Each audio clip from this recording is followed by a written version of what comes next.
We have this formula. I'm going to take a picture of it. There we go.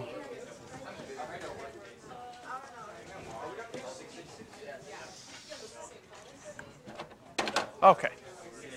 So on the exam or on your test, you can get any equation possible that they think of for word problems that involved exponentials or logarithms. So in this section in 5.8, we get introduced to a couple more formulas that involve variables where the exponent is.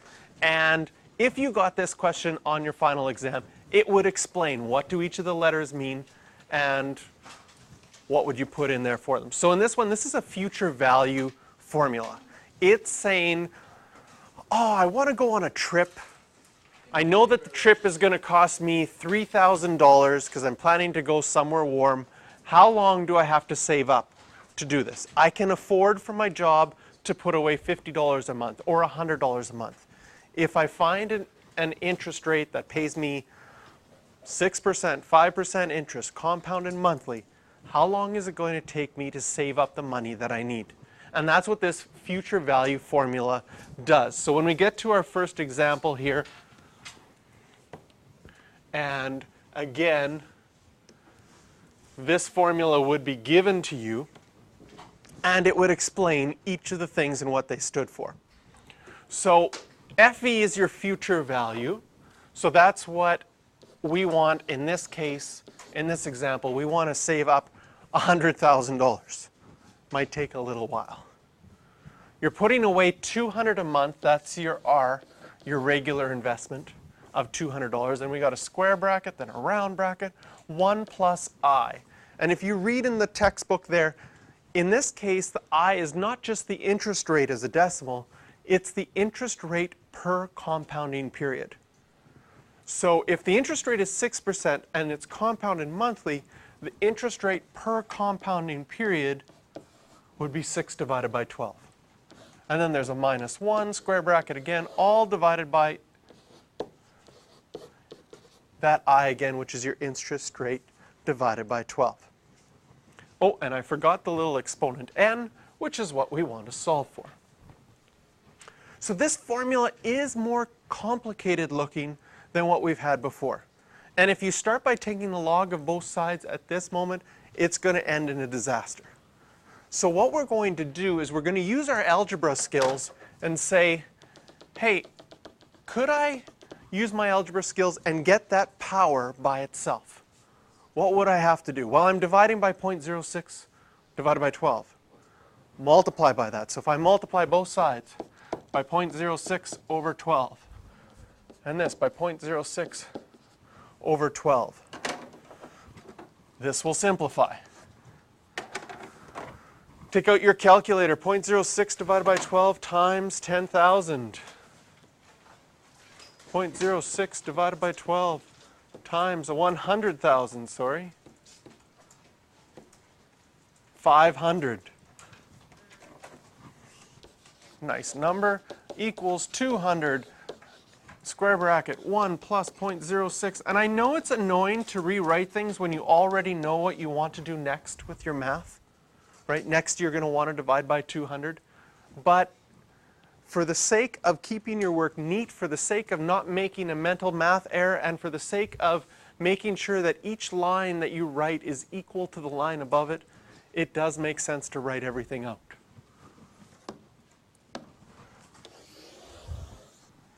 So next we're going to divide both sides by 200.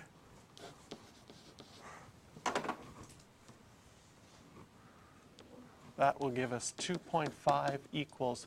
Now I don't need those square brackets anymore. Can you see that? I mean, if they were there, they would just have that whole side in brackets, so you don't need them anymore.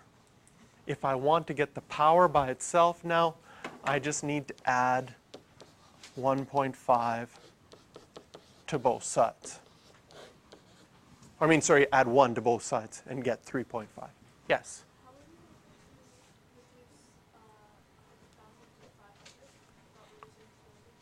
Well, I multiplied both sides by this 0.06 over 12. That simplified those on the right-hand side, and 100,000 times 0.06 over 12 is 500. And then I divided both sides by 200, and finally added 1 to both sides. So now we got our power by itself. Getting the power by itself makes it the easiest way to solve using logarithms. We can take the log of both sides. And when we take the log of both sides, then that exponent that was there, we can use that log law and bring it out in front. And now it's really easy to solve for n, because we just need to divide both sides.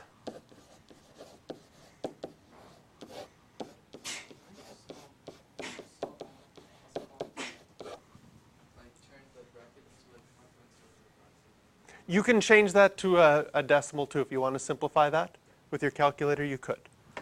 So now that I've got my answer, I'm going to go back to my calculator. I'm going to use my fraction button. Log of 3.5 divided by log 1 plus 0.06 divided by 12. Whoa, I forgot the plus sign.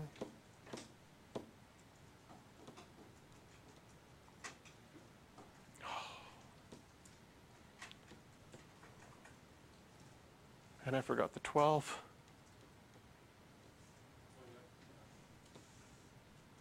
There we go. So we get 251.18.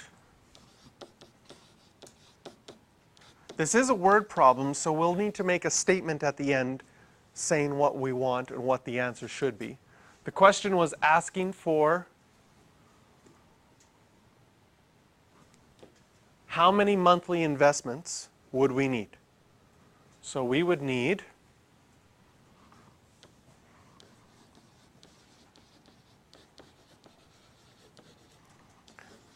now why would I round it up to 252? Because 1 is closer to 252 than it's to, no? Yes.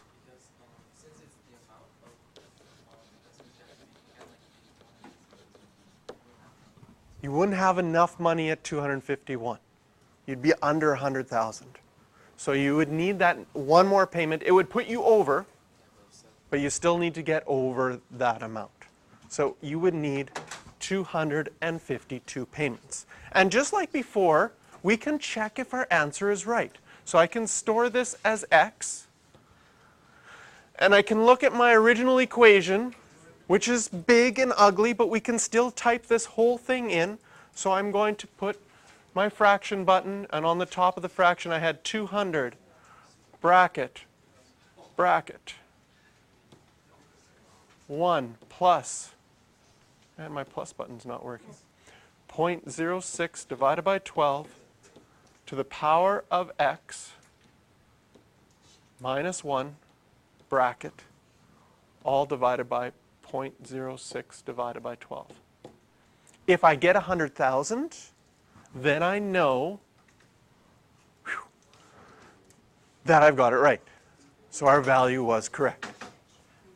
So again, I stored my answer and I checked it. Now I'm going to show you another system on your calculator that can help you check. And it used to be, I used to teach, it's called the Tvm Solver. It's an app built into your calculator. And I used to teach this for these questions because it's way quicker than solving it algebraically. And you get your answer right away. So it's good for multiple choice questions and such. However, the exam now is saying you have to use the formula if you get these questions. So even though I give you this way of checking, you would have to use the formula.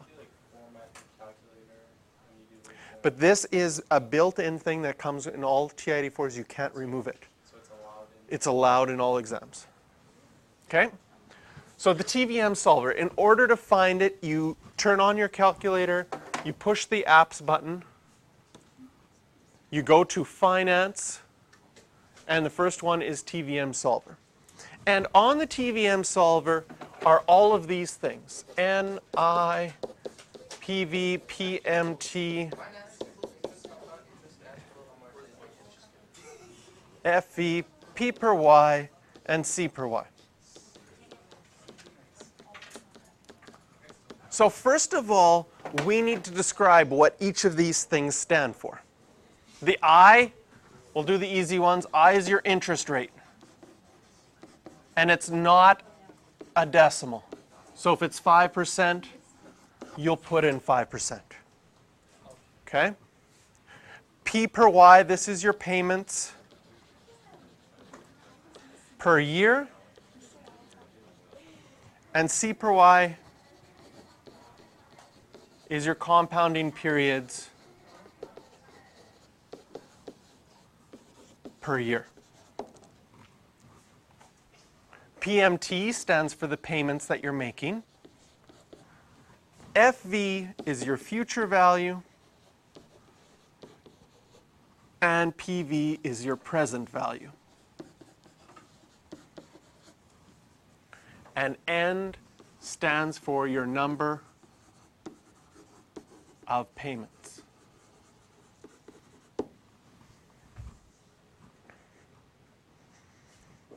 In addition to this, there's going to be times that it's going to be different if you pay money or you get money, and the calculator needs a way to decipher that. So what we're going to do is whenever you get money, so in other words, if someone gives you money like a loan, or when you take the money back out of the account and get it at the end, whenever you get money, the values will be positive. So whenever something's coming to you, the bank gives you a loan to buy a house, all of that money will be put in as a positive value. And then whenever you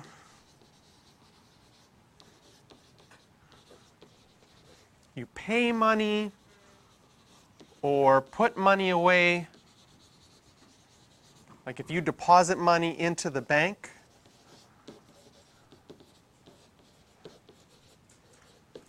this value will be negative. So let's look at the example that we just did, and we'll put it into our calculator. So we'll go back to this screen.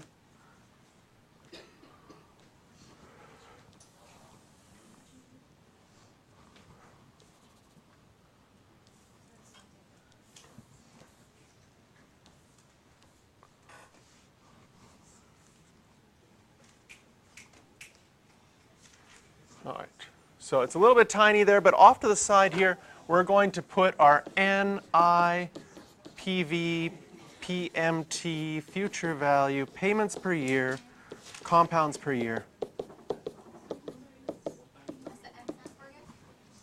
Which one? And so in this example, we're paying certain amount monthly. It's compounded monthly. These will both be 12.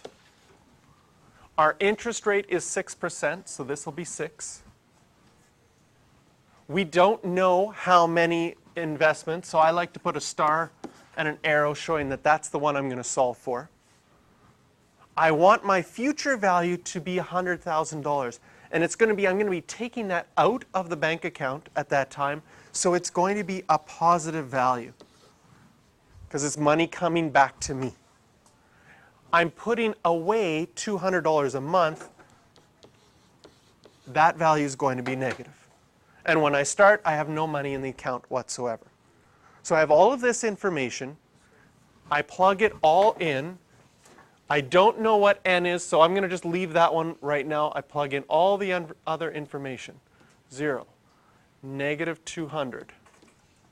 Future value of $100,000. Payments per year, 12. Compounds per year, 12 as well. So then you go up to the one that you want to solve for. You have your cursor highlighted on that one. Alpha, solve, and we get 251.17 as well. Note the payment, the last thing on the bottom, it's on end. You just keep it on end. That means you're making your payments at the end of the month as compared to the beginning of the month. Alpha, enter. That gets your solving. So it means that you would have to wait, if we divide 251 by 12, it's like 20, almost 21 years that you'd have to wait if you wanted to save up $100,000. If you're making the payments at the start, would it be 251 payments? It'll be a little bit less if you make them at the start, yes. Because You get the same value, but you have interest accruing faster. So you go to the apps button and then push enter on finance and enter on TVM Solver. So we were solving for the number of payments, in this case the number of regular investments that you would need. Does this assume that you get paid, like, the day you're in, like, right now is The beginning of the month. No, I think it's at the beginning of the month and they pay at the end of the month. so they assume you're, Starting at $0 the first month. and you're at the start of the month. Yeah.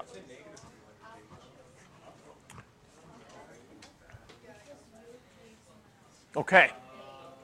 That is example 1.